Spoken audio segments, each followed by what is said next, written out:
জমা রাখা হইল। এ বিষয়ে অনেক মতভেদ আছে।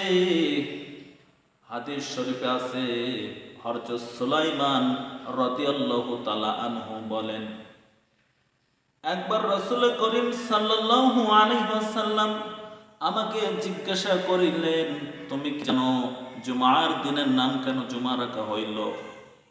আমি আরজ করলাম, হে আল্লাহর রাসূল, উহার কারণ তো আমার জানা নাই।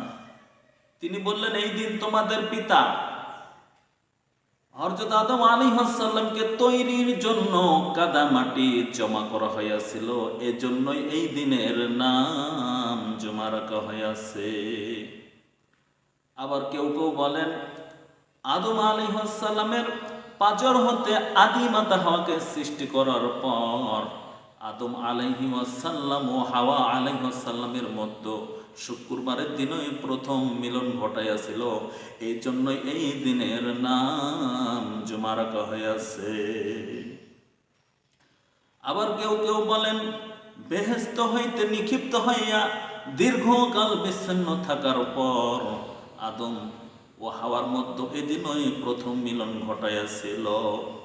আবার কেউ কেউ বলেন, এদিনই কিয়ামত হইবে এবং সমস্ত মানব জাতিকে হাসরের ময়দানে বিচারের জন্য জামায়াত করা হইবে, এজন্যই এই দিনের নাম জুমা রাখা হইয়াছে।